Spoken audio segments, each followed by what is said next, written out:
Well, a very good evening to all you folks. Welcome to Sty Times. Hey, hey, it's good to see y'all. It's good to see y'all. A lot of early birds out in the chat starting out tonight. That was pretty cool. That's pretty cool. Love seeing folks chatting a little before the show starts. The Hey, if you have it, now's a good time. Share it out. Share it out. Get it shared out to folks. See how many we can get on over here. That'd be awesome. The I'm gonna shout out the folks that are been over in this chat. Very first person that popped up here this evening was Crazy Ann, and I want to say, hey, happy birthday, Crazy Ann! It's Crazy Ann's birthday today, February 24th, and I hope everybody wishes her a very happy birthday today. Will the Rocker popped in right away. That's awesome. That doesn't surprise me. Will is great. Jockey 551, it's awesome to see you. And Rebecca Felter, yeah, great folks popped in early and they're over in the chat. And I see it's a little quiet tonight for the startup. We only have a few folks in the house. They start coming in. Takes a little while. Um, the Oh wow, Steve on Oahu. Yes, yeah, tongue-tied Sty. Aloha from Hawaii. Awesome. That is so cool. That is so cool. I actually wish I was where you are right now. Um, Living here in northern Wisconsin. Um, I love northern Wisconsin, don't get me wrong. But we should have a lot of snow right now, and I should be able to be out snowshoeing and enjoying winter outdoors. And we're at that stage here in Wisconsin that our weather is Oahu. The the We're not having typical winter weather for this time of year right now. So um, or I should say it's becoming typical, where it's at or above the freezing mark. So things freeze overnight, melt during the day, freeze again. Like last night, it snowed, and we had about an inch and a half of snow on top of my truck this morning, and by noon it was gone. It was melted off. Got up to 33 degrees, and that's all it took was 33 degrees and some sunshine, and all the snow from last night, that's gone. That's gone. And the conditions are getting wet and icky out there. So yeah, it's not a fun time of the season for us. I'd rather be in Hawaii right now. You betcha. So, and it's great to have you here, Steve. I hope you're loving it there in Hawaii right now. It's good to see you, Tim, from Kirk Whipper Voyager Center, and Dr. Smith. Cheers to you guys. It's great to see you. And like I said earlier, share it out if you haven't. Please do. It's a great time to share it out. 75 degrees there. That's crazy. That is crazy. The I Today's topic. I don't know. Some people say I'm crazy for even bringing this up, but it's something that it's it's weird how some of the things of the past have evolved. Here we are in the days of the great internet, and everything you feel that you could possibly want to learn or know is somewhere out here on the internet. And oh boy, A lot of it's here on YouTube. A lot of it's here on YouTube. Everything from how to or fix it or just plain information, history. It's all out here. It's on YouTube. It's all over the internet. Encyclopedias. What's that? Well, the only reason I bring that up is kids today. My grandchildren are a good example. I got in this conversation with a few of my grandkids, and I mentioned Encyclopedia, what an encyclopedia, that we had encyclopedias, and they looked at me like I was from the moon. It's just like, okay, what's that? What's an encyclopedia? And I tried to explain to them that when I was growing up, when many of us were growing up, we didn't have access to the internet. There was no such thing. So all of our information came from the library.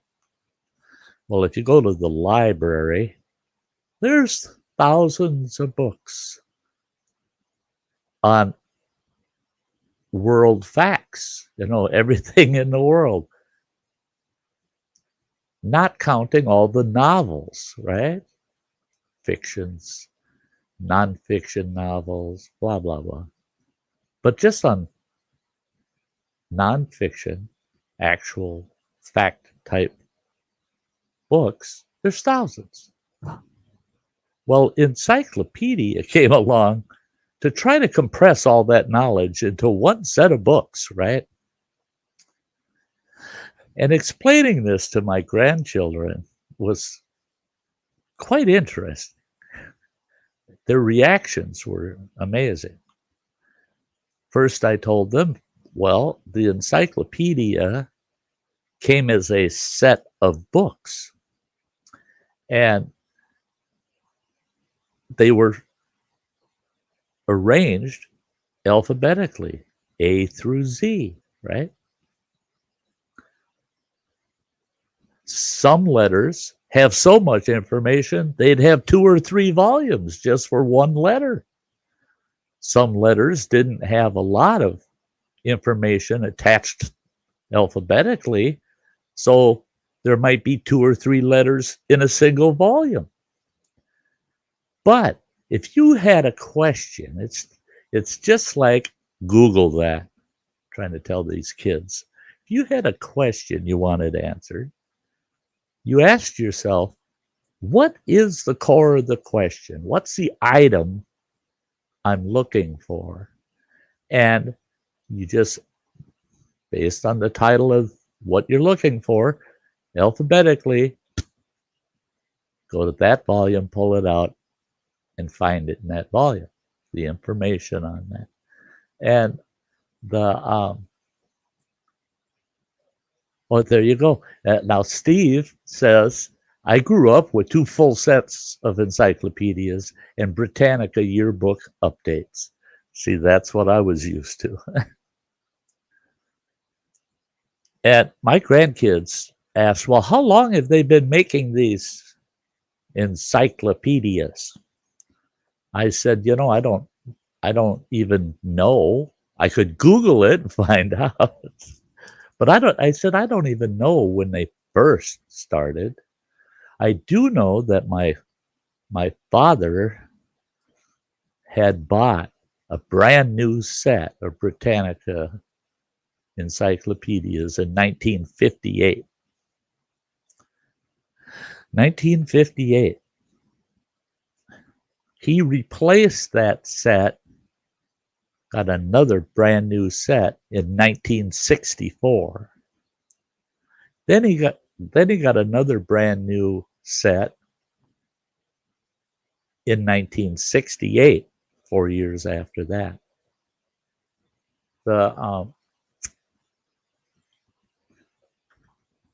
It's great to see you, everything spicy, and you drive safe. Listen, don't watch. So, I mean, these kids were so curious about it that they said, so that's where you got all your information before the internet. And I said, well, that or a library. And really what encyclopedias were was a way for you to compress the library into one set of books that you could have at home. Okay? Then you just have to go to a shelf in your home instead of down to the library. You don't have to worry if the library is open or not. And doggone it, never failed. Teachers back then would say on Friday, they'd say, I want a 500 or 1,000 word report on such a topic. They just seem to absolutely assume every household had a set of encyclopedias, because the libraries were only open for part of the day on Saturday and they weren't open on Sundays. So you go home with this teacher telling you, you got to do this report, and you go home, and if you don't have encyclopedias, try asking your folks some of that information.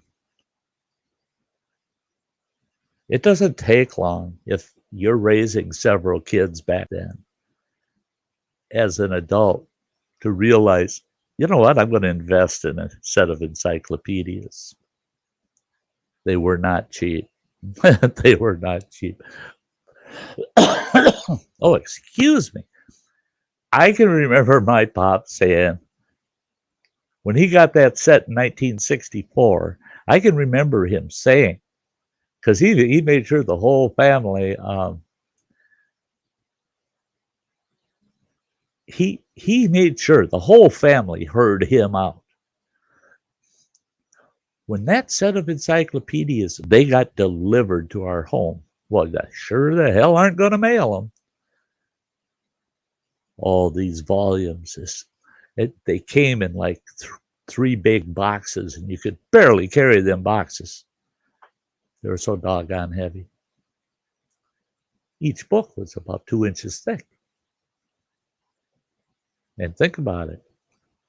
Every letter in the alphabet. And then there was like an index book, and then there was another one that had all kinds of information, you know, different math formulas and things like that, all kinds of general stuff. So my pop, I'll never forget him getting the whole family together in the living room. We're going to open these boxes full of new encyclopedias. We open that box up, and we're thrilled. Oh, they're so shiny and nice and new. And back then, that set, it was kind of like a burgundy color book cover. Looked like almost like fake leather. Really fancy looking books, you know. And we were thrilled. And, oh, thank you, Dad. Thank you, Dad. He said, don't forget this. Don't ever forget it. This set of encyclopedias, he says, costs just as much as if I were to take this family on a 2-week vacation.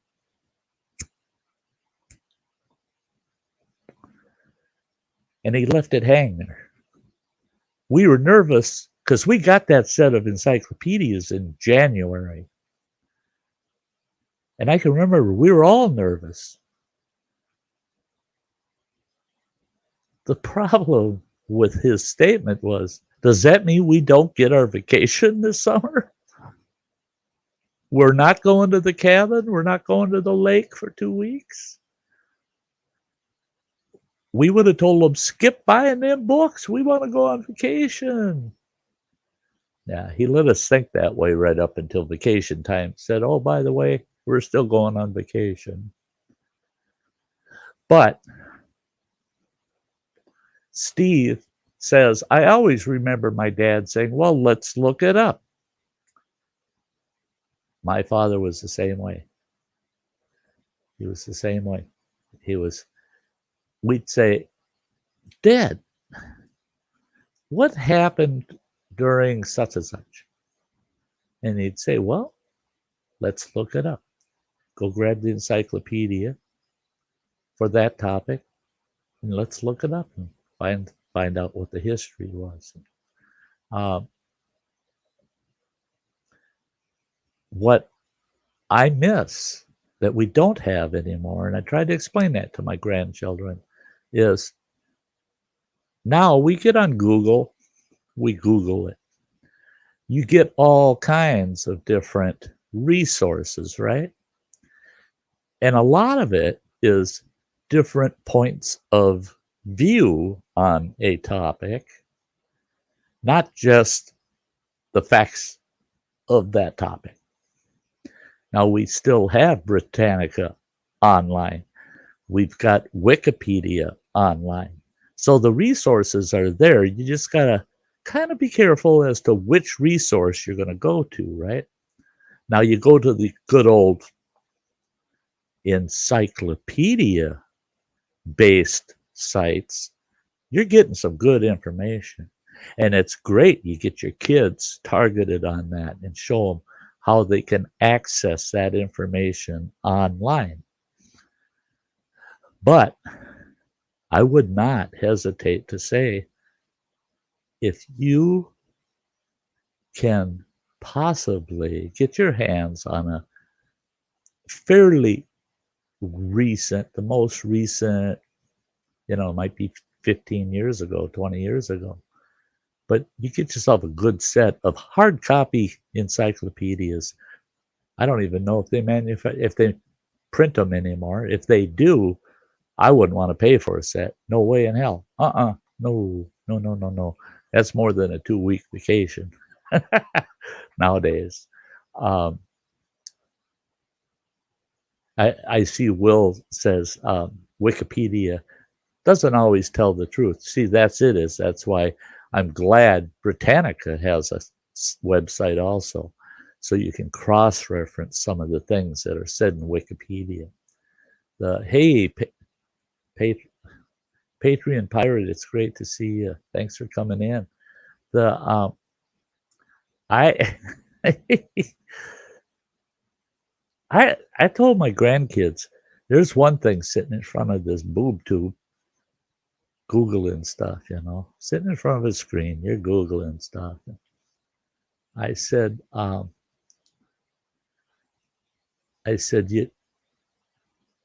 you're missing out. You can't take, and their argument was, oh, well, yes, you can if you've got a laptop.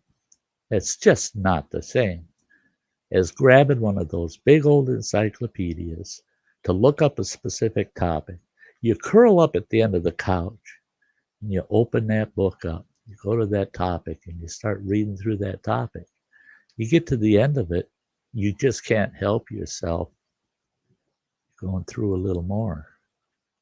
There's something interesting I wasn't looking for, but it's interesting, and you start reading that. You go a little more, and oh, that's interesting.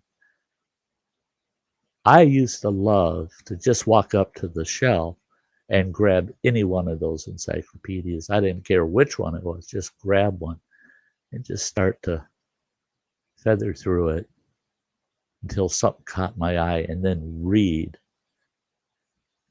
the facts of that item or that issue. The thing is, when they'd republish, they always updated, and you could get the annual updates, so you didn't have to buy a whole new set. And the thing is the information in those encyclopedias changed over time. At one time, they would have a section in there about a specific topic, and they'd say, and the facts are blah, blah, blah, blah, blah, blah, blah. 10 years later, because our technology increased, we got a better understanding of things. We're going, nope, that wasn't actually accurate. It was accurate at its time back then. The because that's the best we knew. But we know better now, so we got to republish this and rewrite it. And it was very interesting to see the evolution of information through the years in the encyclopedias. That's it, Steve. Yeah, if you get a used set, they're way out of date, especially science and tech topics. Exactly. And that's why now I don't have a set right now. Last summer I was at a yard sale and there was 2 sets. They're older sets. 2 sets sitting there. One of them was incomplete, had 2 volumes missing. The other one was fully complete. And I asked them how much they wanted for that complete set. He says $25. I just laughed. It's $25. That's it? $25? I was so tempted to take that set. Well, the buggers are heavy. They're very heavy. That whole set, he had this great big scale, weight scale, that came out of, I think it was a hardware store. And he had that set stacked on that scale for the display. And you can see the weight of that set. You take a book off, you can see that. You can see it drop 2.5 pounds, The entire set weighed 112 pounds. 112 pounds of books. I didn't buy the set. And I wish I wish I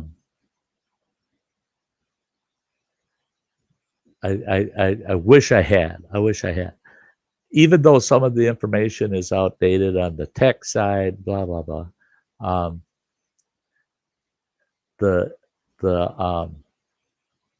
Actually, they were saying something about they use that big scale for weighing out bulk nail purchases when people were buying, 50 to 250, 300 pounds of nails at one time. They'd weigh them on that scale. But yeah, I've seen those big scales at the grain mills too. Yeah, $25 was a great deal. So I'm still going to keep my eyes open. I think I might just grab a set. The only problem is if you grab a set, they just don't. If you want to resell them, it's kind of difficult. Don't ever have a set with a missing volume in it, because the only way you're going to sell it, you can tell someone, I'll sell it per book for 25 cents. 25 cents per volume, and you might sell a couple. But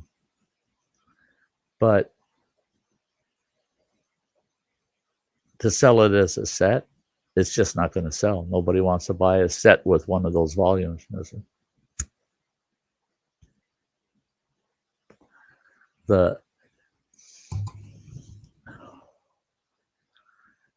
I can recall there were 4 children in our family, and there were many, many weekends where during the day on Saturday or Sunday afternoon, there'd be 2 or 3 of us, 4, sitting at the dining room table, all of us with a couple volumes of encyclopedias, writing reports for school. And I like, Spicy said earlier, see if I can find that real quick. 500-word essay on the Spanish-American War. Yeah. Now, yeah, it's not likely you're going to find the guy down the street fought in the Spanish-American War and can give you a bunch of information so you can write a report. No, you need something that goes farther back than that, Now, Spice, you would probably say, just ask Sty. Yeah, his kindergarten pictures on the Great Pyramid, Yeah. Now, there's people that there's people that had kind of, they're like people that, I'm going to do a show about this issue, but everything today compared to back then is the same, just different. That makes a hell of a lot of sense, don't it? Everything's the same, it's just different. I know people personally that they Google it, they find a website or a video or something on a topic, and that's the gospel. That's the gospel. There's no ifs, ands, or buts. I found it on the internet, and I found this website, and they got all the facts. Then I go on and Google it and go, holy smokes, why did they pick that site out of all of the 35, 40 sites it suggested? And I looked at them all, and they all had a different idea of what the answer to my question was. I don't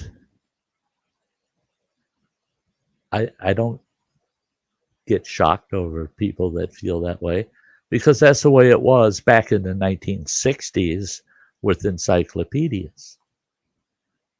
You'd say something to somebody and they'd say, oh, sure, okay, yeah. They'd get home and they'd go, pull that volume up, look it up. They'd read that section in the encyclopedia, and the next day they'd fact check you.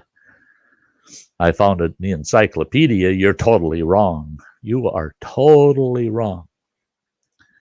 And you didn't dare say, but what if they're wrong? What if they're wrong? Because I heard it from a different source. Oh, don't you dare question the encyclopedia. Okay, now the encyclopedia for many, many years used to talk about certain dinosaurs. Now that really screwed up their printing when they found out years and years later there was a dinosaur, they had the wrong head on it. They found the head of one dinosaur and the body of another, and they put them together and said, look at that creature. It never existed.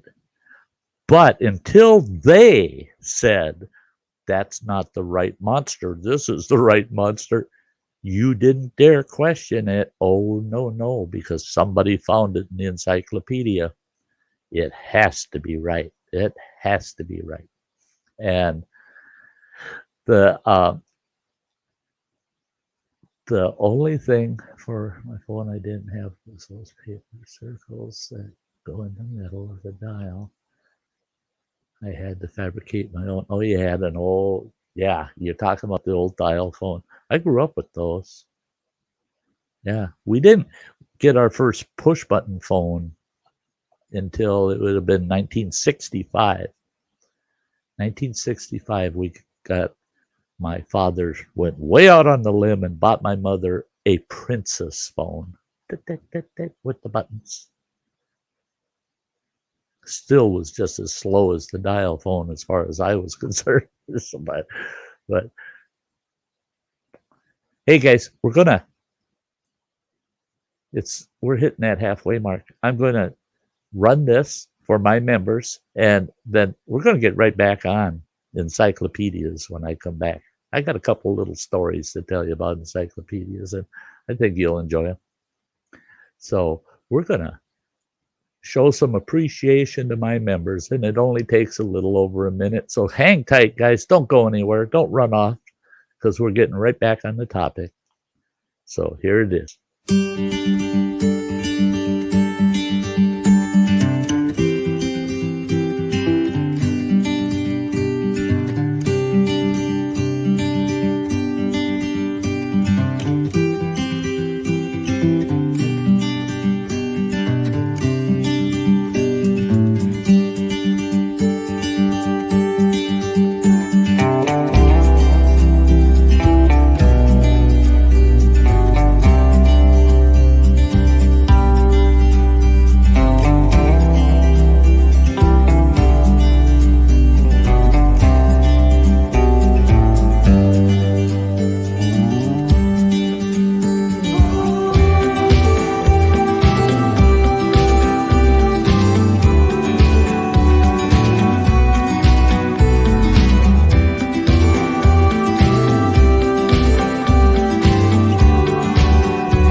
Some great people there in that membership list. Awesome, awesome people. Awesome people.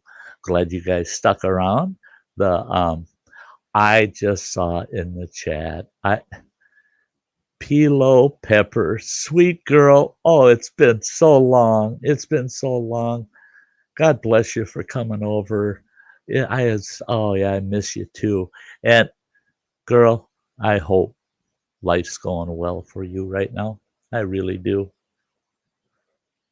So, back to the good old encyclopedias. I had an employer that this guy was a character. Okay, I was quite the young man at the time, and I worked for places that you could not work for at the age I was. And I either convinced the employers that I could outperform people that were 5 years older than me, or that I was older than what they thought I was. And I would get jobs, very good jobs. Well, I got this job with this fella that owned a water and sewer installation company. And what they do, oh, thank you, Pilo, thank you, take care. And what we did was we installed city water and sewer, and it was our job to connect to the house and out to the street, right? Because all these houses had their own septic tanks, their own wells, and we were replacing all that with city pipe out to the street.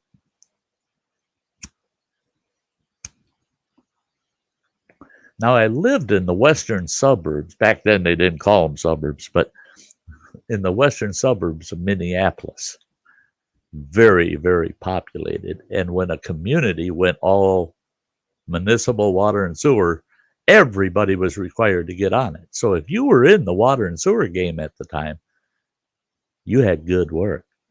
So I was dating this fella's daughter, right?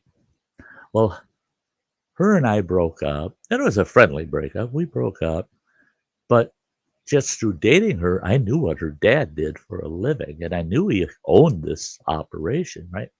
So right after her and I broke up, I went right to him and said, hey, being that I'm not involved with your daughter anymore or anything, could I go to work for you? And he asked me what I could do, and I said, I can do anything you teach me. Well, he liked that. He liked the fact that I didn't say I could do anything that I had not done. I just told him flat out, I can do anything you teach me to do. So I was betting on the fact that he might be able to teach me something and that he would consider it worth it. And he did. He says, I'll bring you on. I'll bring you on. And he says, first of all, there's a couple things you need to know.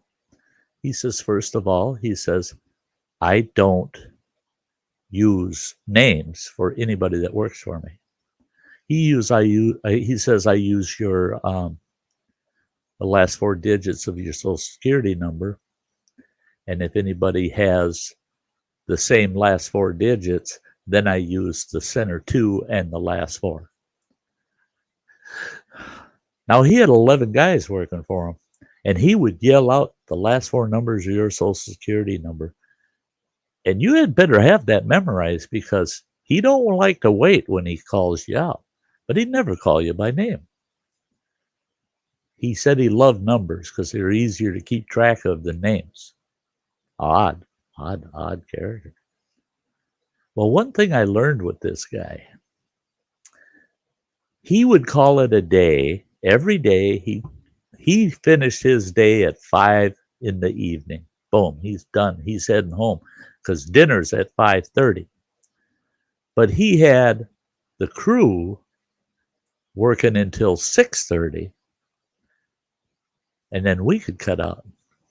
head back to the shop, shut everything down, go home. Well, he kind of made me like a job site foreman because we usually had 2 different jobs going on at a time. So we had a guy at each site that's in charge. Well, he had taught me to run the backhoe. I was trenching. That's the tail end of working for that guy. That's all I did was run backhoe. But I laid pipe and did hookups and ran the backhoe. And he says, well, you know each step of the operation. And he says, you're working your butt off. He said, so you can back off on how hard you work a little bit if you oversee the rest of the guys on the site. So, okay, I'll do that. You know, there was no more money, but I got to not work quite as hard, right? Well, that meant at 6:30, I made sure everybody worked till 6:30, and then that we get back to the shop, shut everything down, and we all go home, right? Well, he wanted me to report to him at the end of every workday. So by the time I get to his house, they'd be done with their dinner. I'd knock on the door, and his wife would let me in. She'd say, I'll get you a cup of coffee. And Gene, the guy I work for, he's in the dining room. She says, head on in. And I go in the dining room, and there he'd be at his dining room table with what in front of him? An encyclopedia. That man, I went to work for him in 1973. And he had gotten, in January of 73, he had gotten a brand new set of encyclopedias. And he, after dinner every night, would take one volume and he'd read, in that, starting from the beginning, he'd read for 1 hour after every dinner, 5 days a week. I'd come in and I was supposed to report to him about how the day went. And it had better be something pretty tragic for him to ever look up from that book and recognize what I'm saying to him. And I, for the first several times, I thought, this guy's more interested in that encyclopedia than what's happening out on his own job sites. Well, all of a sudden, I started realizing the following day, he'd repeat what I reported to him last night, but he'd never, ever show that he listened to a word of it. I'd sit there and tell him all about the day, drink my coffee, and he'd nod his head sometimes, but that's about it. And if it went to the point where his hour of reading's up, he'd mark that spot, close the book, and then he'd turn and he'd look at me, and then it was like a normal conversation. The guy read the encyclopedia for 1 hour every day, 5 days a week. Now, I was around working with this guy to the point where he had completed the whole set of encyclopedias. And I thought, that's cool. Now he won't be doing that when I come and check with him at night. Sure enough, after he told me how proud he was, he completed the whole set, I come into the picture a couple days later after our shift is done, expecting him to be just sitting there not reading an encyclopedia anymore. He read the whole doggone set, and he had an encyclopedia in front of him. And I go, oh, my Lord, what are you doing? He says, I'm going to read it again. I go, what in the world would you read that again for? He says, you think a person can remember everything in those encyclopedias? He says, there's a lot of things in there that my mind might not have been really into what I was reading. He says, it'll be fresh again. But I'm reading it again.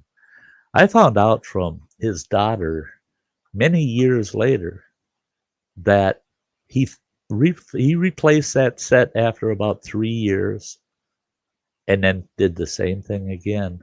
And then he replaced that set another 3-4 years later and did that again and again and again and again. And all that guy did for 1 hour every evening is read the encyclopedia. I was pretty impressed with his devotion to reading that way. But I found throughout the years in my interaction with him, he was a very smart individual, and he didn't show it off at all. You could be BSing him, and he'd just nod his head. You may get the impression he's agreeing with you, but that nod of the head might be, I know better. Yeah. But he never pushed that on anybody, that I know better than you. Because his opinion is if you're saying something that isn't very accurate, then obviously you haven't researched it. You haven't looked in an encyclopedia to even get some of the base facts. So he'd nod his head like, yeah, you just don't know, do you? Now, we get a lot of that today. And I'm one. Yeah, Steve. Yeah, I totally agree with you. It's a fine line between hobby and mental illness. Yeah, I totally agree. When you're that obsessive over something, yeah, that's pretty fine line. But see, I'm the kind of person, I like books that I can just grab, go sit somewhere and just read. When I lived up at the Wilderness Thriving Fundamentals camp, we were generally off grid, and I didn't have electricity except when I was on the internet.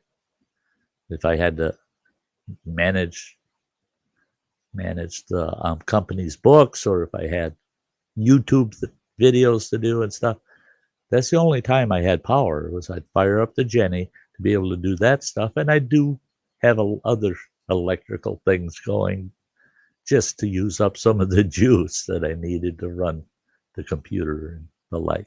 Well, I found that I enjoyed so much using an oil lamp, a regular kerosene lamp, or candlelight, sitting there with a book and reading a book. Every night I did that, and I'd read for sometimes 2-3 hours. And I really miss that.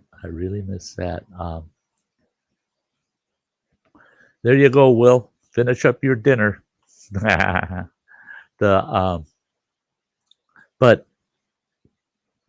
up there were so many times I wanted to go find myself a set of encyclopedias for that nighttime reading, because it's so informative. There's so much information in there. And there's more that's right in the encyclopedia than what's wrong in the encyclopedia. Now, online, just my personal take, I don't think that it's as balanced the same. I think there's just as much bad information online as there is good information. And sometimes I think the bad information is a little heavier even than the good information. It's too easy for individuals to say, I can take a topic and I can speak to it as if I'm a professional. And I'm a professional at this, but nobody will know. And those that do know, so what?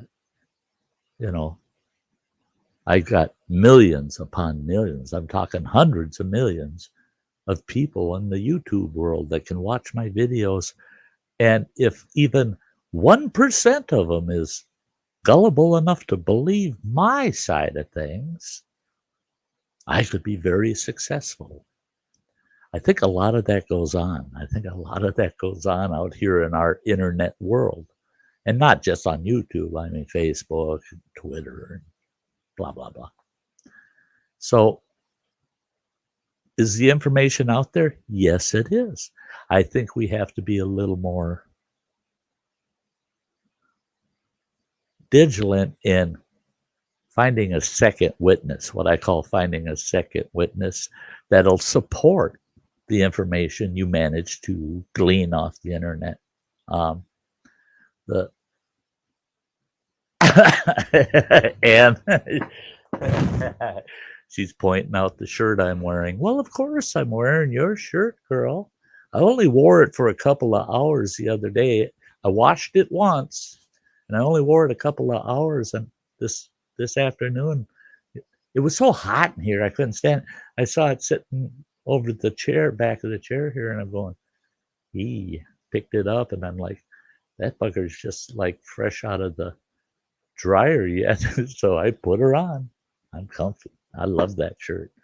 The yes, everybody. Crazy Ann got me that shirt. It's an awesome shirt. You'll see me in a lot this summer. A lot this summer.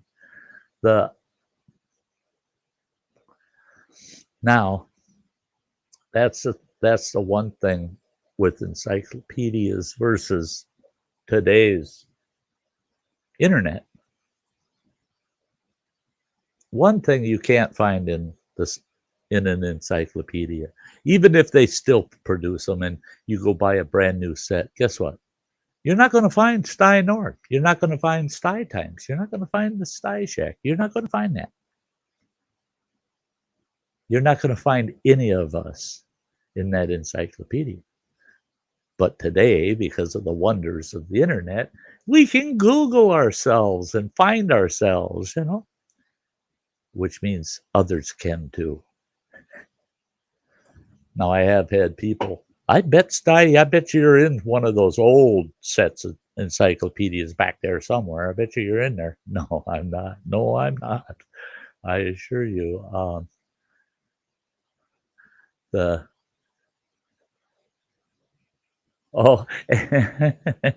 And didn't have the volume on because she was on the phone. Yeah, it's a little tough to listen to a stream while you're trying to talk on the phone. I totally understand.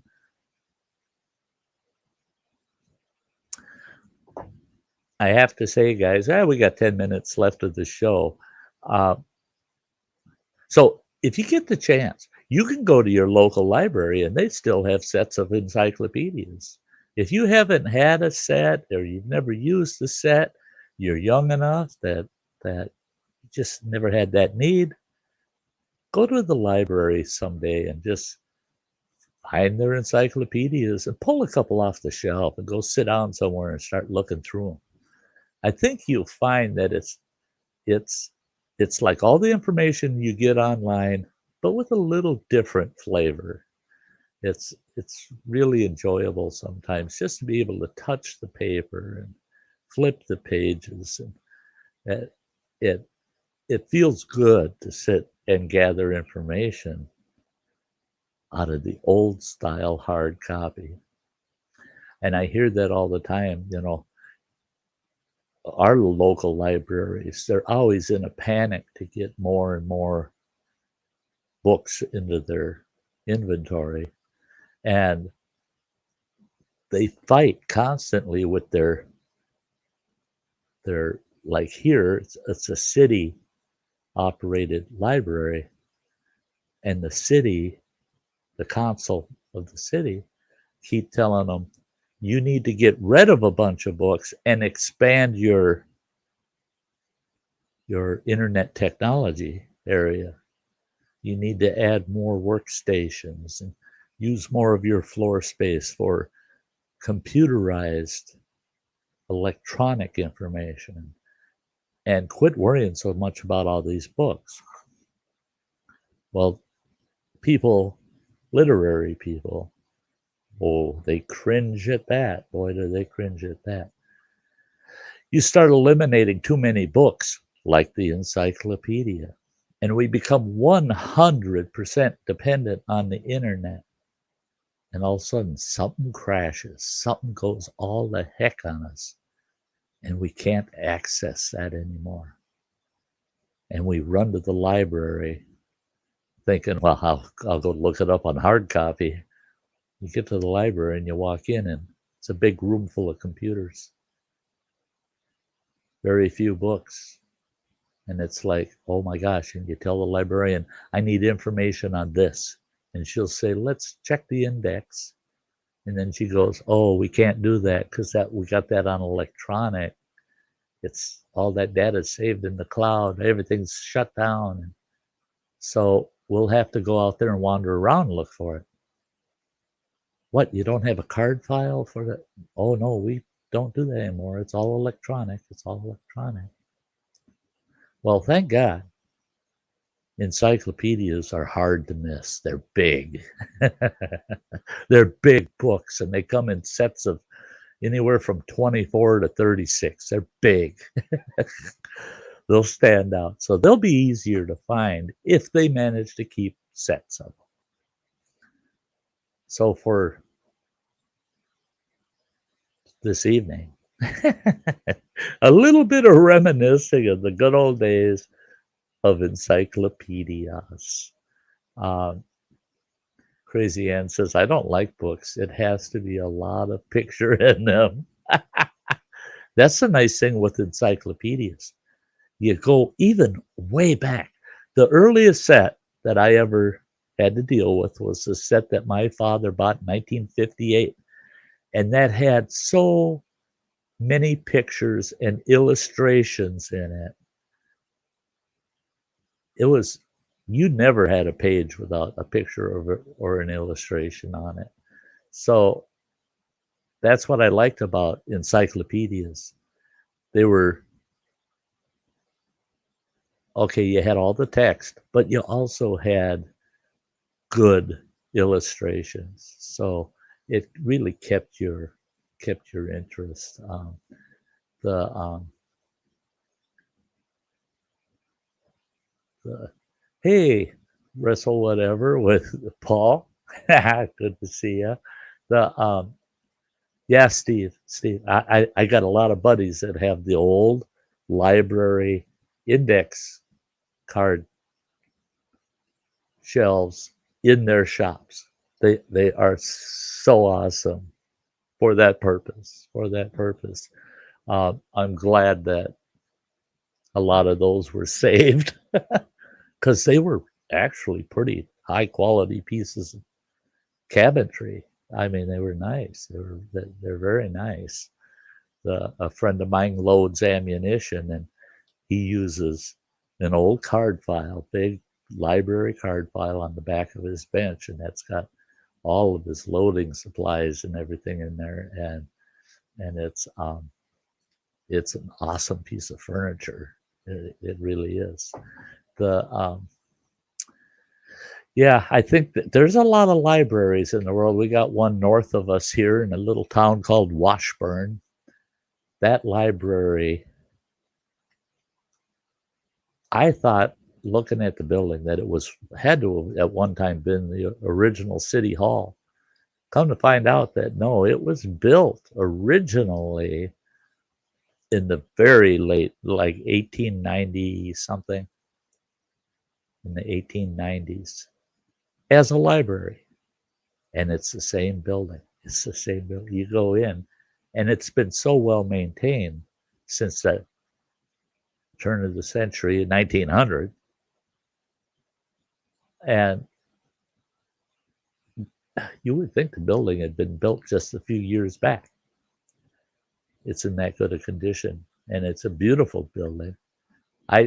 Buildings like that really need to be put on a historical register, and don't allow that. If you want a computer library, build a new one, a modern, wired for it, designed for it.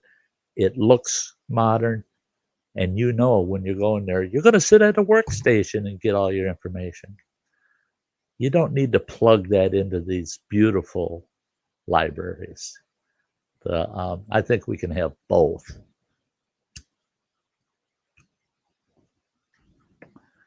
I'd be willing to invest some tax dollars in doing that.